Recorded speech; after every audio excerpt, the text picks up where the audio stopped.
From ABC News, Minnesota has a new state flag. The flag and new seal replace symbols dating back to 1858 that many found offensive to indigenous people. You could just make that up, that many. Oh, do you have an interview? Do you have one soundbite? Do you have proof of anybody finding this offensive? And even if they did, why change it? But my name's Eric. This channel is called Report and Opine. Please like, comment, share, subscribe, all that fun stuff. I'm absolutely begging you. I'm begging you, please. Come on, please. Because the algorithm is a beast and they want to get me to stop. So you engaging with the content would help me a lot and cost you nothing. But if you want to help me even more and spend a little bit of money, go ahead and buy my book, New York City 2020, Gotham Unglued, on Amazon.com. That link will be in the description. But they say, Minnesota officially unfurled its new state flag atop the Capitol for the first time Saturday.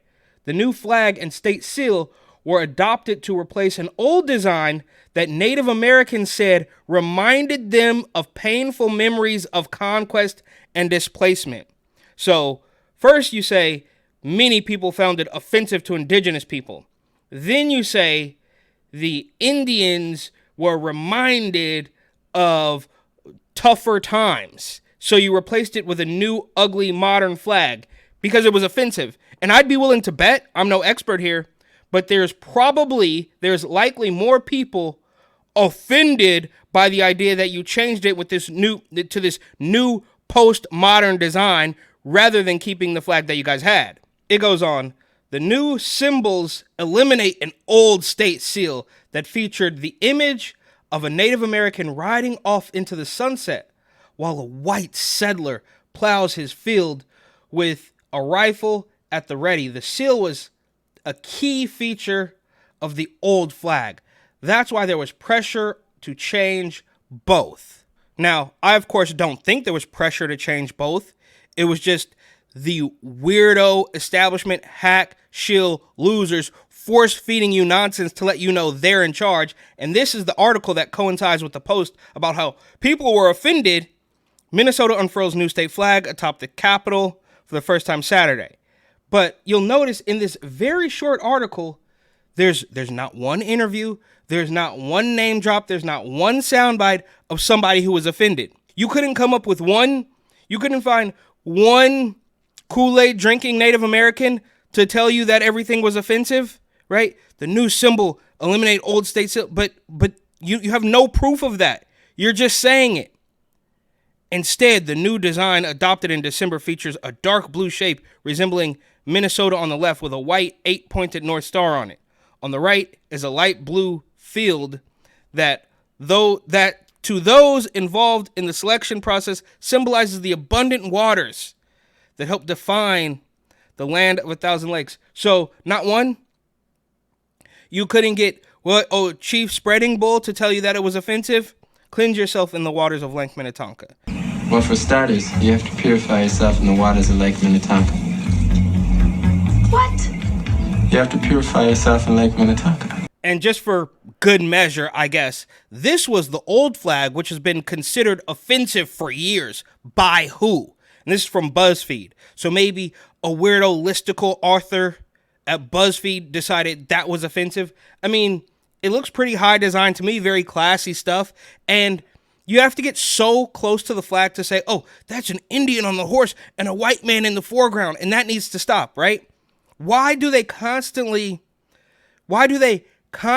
insist on eliminating every single thing that I guess is not a white person? We see it with Mrs. Butterworth and Uncle Ben and all that stuff. Meanwhile, the oatmeal guy is still in the box. I mean, we've been through that several times. And of course, here is the new flag, which is just much less offensive. And now that they've done this, you think they're going to stop there? No, they smell blood in the water. And perhaps not directly correlated, but another show of force. So we're going to rewrite history. We're going to change your flags. And of course, we're also going to give booze to the alcoholic zombies roaming the streets of San Francisco. The New York Post says San Francisco slammed for $5 million a year program to give free alcohol to the homeless.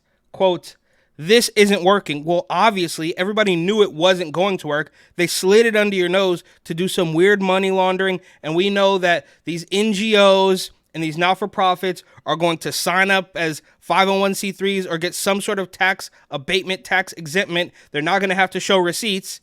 And they're going to give the crumbs to a couple of homeless people and pocket the rest. They say a program that offers free booze to the homeless alcoholics that roam San Francisco caught flack this week when tech CEO questioned the logic of feeding the addictions of the city's street dwellers. And this is the exact same thing with the needle exchange, the free injection sites, or clean needle exchange, or whatever it is. Adam Nathan, founder and CEO of the small business AI marketing tool Blaze, and the chair of the Salvation Army San Francisco Metro Advisory Board, posted a thread on X slamming the program after watching a string of unhoused drunks line up for their shots, stating, "It just doesn't feel right." Did you know San Francisco spends $2 million on a managed alcohol program? It provides free alcohol to people struggling with chronic alcoholism who are mostly homeless, Nathan wrote on the social media site. His estimate was actually just 40% of the total cost. The 4-year-old managed alcohol program actually cost the city $5 million a year, the San Francisco Chronicle reported. The program, as described by the Chronicle, sees nurses dispense controlled doses of vodka and beer to street people at specific times of the day, intended to keep the homeless off the streets and out of jail or the emergency room. Yeah, so if we just give them what they're going to break into CVS and Walgreens and grocery stores, if we just give them that, then they won't commit crimes and they'll stay out of jail, even though they quite obviously need to remain in jail for as long as humanly possible, right? I mean, this is just ridiculous.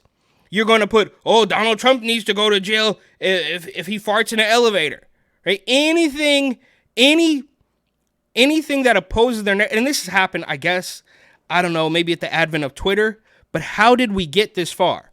Okay? They're quite literally catering to the criminals over and over again, making up complete stories out of whole cloth about the indigenous Minnesotans who are offended by the flag that you would have to get inches away from to even tell that the people on the flag were Native American indigenous people and a white person in the foreground. It just doesn't make any sense. But the point is, this is all just a show of force, and nobody's going to do anything to stop them, or so they are assuming. Intended to keep the homeless off the streets or out of jail, okay? Or the emergency room. It's run out of a former hotel in the city's Tenderloin district. Now, okay, so the SROs, the junkie hotels, which we just saw this not-for-profit scamming people out of over $100,000. That's what this is all about, right?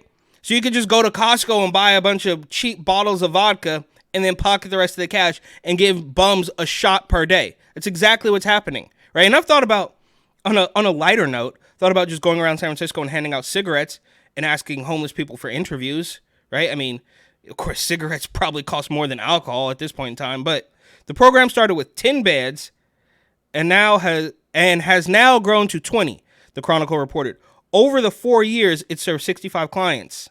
The report said the goal of keeping participants out of the ER and reducing calls to cops. So you just submit to the bums, I guess? You just submit to them. We're saying the same thing at the colleges. Oh, well, okay, we'll just give you what you want, right? And then you can't. But I guess the bums and the politicians are in cahoots. And unfortunately, there's no more regular people there, right? No, Nancy Pelosi, Governor Kathy Hochul, all the way clear across the country. But it's the same. It's the same playbook. Literally just say, okay, not literally, but figuratively saying, well, I'm a white liberal. I'm going to save you because you're too stupid to do anything on your own. I mean, this is just ridiculous. Inside the lobby, they had kegs. They had a keg. Oh, they had a kegs. I don't know. There's a typo. Set up to taps where they were basically giving out free beer to the homeless who've been identified with alcohol use disorder. It's set up so people in the program just walk in and grab a beer, then another one all day. Okay. Providing free drugs to drug addicts doesn't solve their problems. It just stretches them out. Yeah, everybody knows that. But somehow, some way, the powers that be in San Francisco are still going to let this happen. He noted in his post that there is a harm reduction approach called Safe Supply that some areas like Canada's British Columbia use to provide free opioids to users so they don't overdose on fentanyl. But the result of those efforts have been mixed and sparked huge debate. Right? But I've said this before. When you even have these discussions, that means it's already lost. Like when you have a young girl out in New York asking Mayor Eric Adams why Mayor Eric Adams, those asylum seekers are not getting more than New Yorkers. But when you have, I don't know, maybe a 25-year-old girl asking why the illegals are getting so much, it's already lost. They've already done it. I mean, it doesn't make any sense.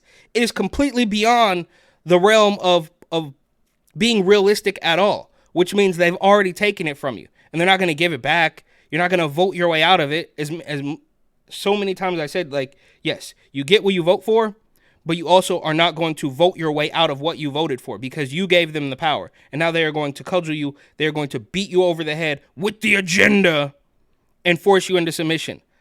I'm no doctor or expert on issues of drug policy, but I am a taxpayer. When did this managed alcohol program get approved?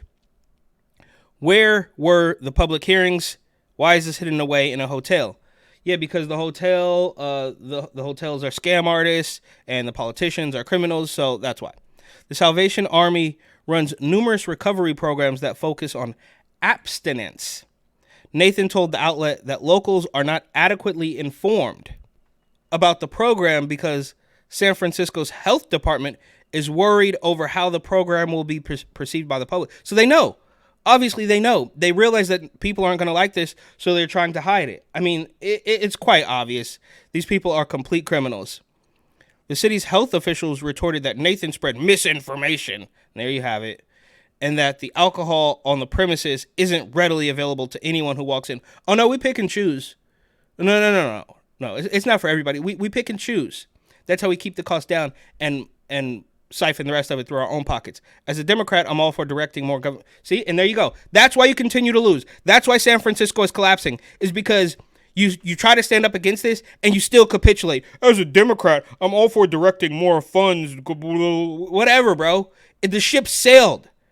Okay? How about you stand up? How about you have a little bit of a backbone and stop pretending like, well, I still want to do this, but maybe this isn't the right way. You're a coward, bro. I'm all for directing more government funds to programs that achieve their objectives and provide public benefits, but there are no goals, there are no objectives. It's about literally gaining control of everything. He said in a follow-up post after the Chronicle story, pointing to President Biden's infrastructure bill, the bipartisan CHIPS Act, healthcare subsidies for low-income people as examples, but this isn't working. Yeah, dude, I'm at a loss for it. This is not rocket. You're a CEO of an AI marketing firm and this isn't work. Obviously, bro. He said the city's health department is not helping people get better. It's about keeping people sick, and added, we are living in upside down. Yeah, this is quite obvious. So, in San Francisco, they're going to continue to destroy things, if that's even possible, right? I mean, quite literally, it's collapsing. You have the freeway overpasses. You have fires. The cops aren't coming. 911 doesn't work. But we're going to give $5 million worth of booze to alcoholic zombies in the Tenderloin.